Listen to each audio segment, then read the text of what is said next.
Hey everyone, today is Sunday, August 9, 2015, and yes, the fucking Zero Labs family compound roofing project is finally done. My wife and I finished up around 8:30 last night. We were picking up all the tools, and now it's time for a little bragging rights. Walk with me, won't you?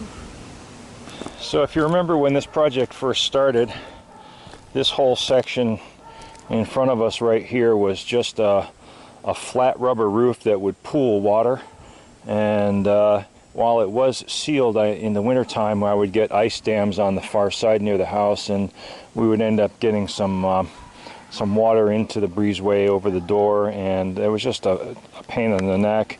It didn't architecturally match with the rest of the house, so I ended up engineering this custom roof line here. You'll notice I have a variable slope. On the near side here to the left, it's a very shallow slope, and then by the time we get to the house, it's a little bit closer to a 3 pitch. This is probably a 1.5 pitch here. Here's the ridge vent that I put in for the breezeway roof line. Nothing fancy.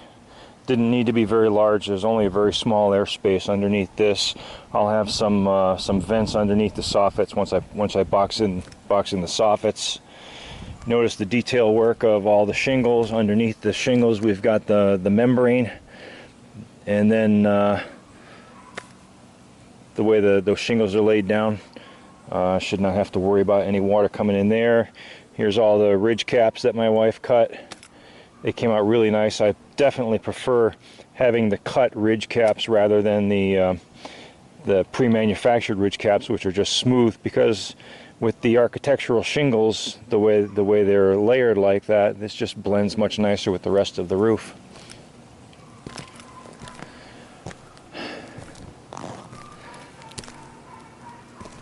Here's the ridge cap vent, the ridge vent for the main roof.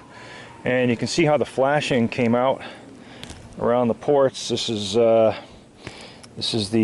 vent for the bathroom, and this is the exhaust fan for the bathroom over here. The shingles just lined up absolutely perfect when I did those. But here's the part that really came out nice. This is all the flashing around the chimney, all copper flashing. Kind of funny the way the last homeowner did this. He tried sealing it up by putting seal on the overlaps of the flashing, and that really did absolutely nothing, because the step flashing underneath the shingles was originally done incorrectly. The last homeowner took all of the step flashing at the edge of the chimney, and instead of stepping it with the shingles, he just put all the step flashing first and then all the shingles down on top of the step flashing and expected that to hold, and it really did not.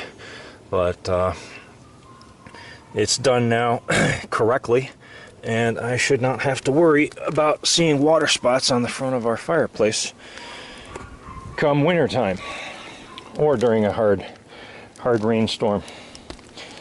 Also, this whole back section of the roof was covered with moss. Hopefully these shingles, which are supposed to be moss resistant, will deter that. If not, I've got some zinc flashing that I can put right underneath the ridge vent and take care of that.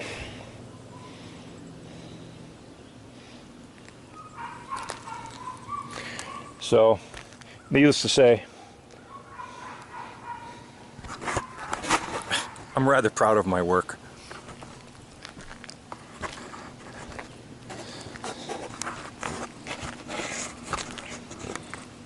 It came out really nice. Here's a look at the trim down below. I'll be boxing all that in, finishing up the soffits, putting some soffit vents in there, and then my wife will prime and paint it. She's looking forward to that part of the project.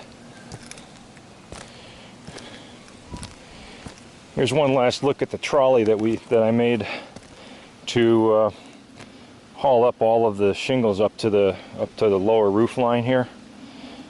There's going to be a bonfire at the family compound, and there's going to be a burning ceremony of that. So maybe I'll record that as well. One thing I want to show you though is there's a few spots on the roof that I ended up patching. You can see right here, very faintly, you can see the lines of where I had some shingles coming down over the top here, and the tar at the edge of the shingle stuck to the next layer below it. And when I took it off, it left residue, and it peeled away at the stone, the crushed stone that's embedded in the asphalt shingles. And I got a little trick I want to show you to touch that up, because there's a few other areas here where there was some fairly high traffic where I was hauling up my shingles that I scuffed away at the edge of the shingles. That's repairable. That can be hidden, and I want to show you that little trick right now. Got a propane torch, got a few pieces of shingle with the stone that sort of matches the pieces I'm trying to cover up, and a little Tupperware container here, a little food container from Walmart, and just take the tiles and rub them together over my container like this.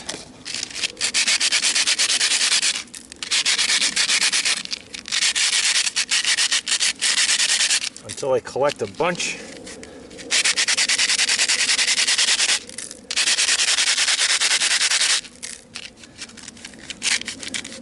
That will match my roof.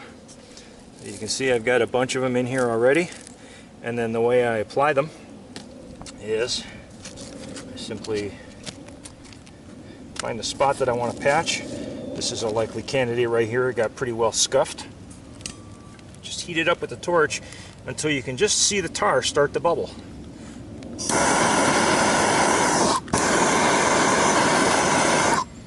Alright, start it to melt a little bit, and I just take some of my stone and I'm going to sprinkle it in those places.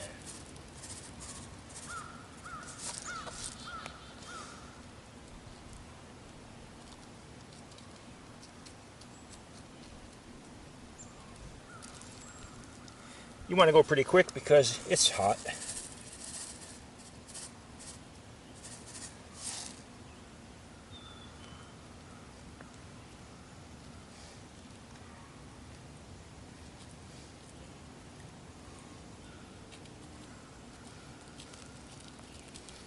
And there you have it. That little spot is patched. An alternative method is to just take some flashing cement, put down some fresh flashing cement. In fact, I might do that on this one because the scuffing is pretty bad. So yeah, let me show you that little technique. That'll probably work better in this instance.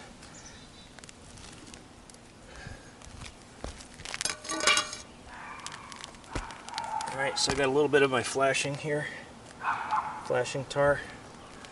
I'm just going to spread a thin layer over the spot that I want to cover. This will dry and harden over time.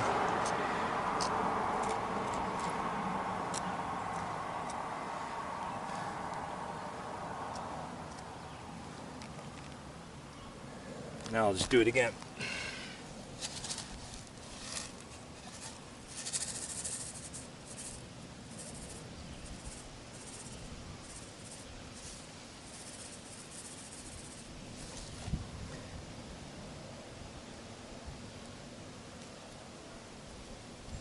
And there you have it. First you see it, now you don't.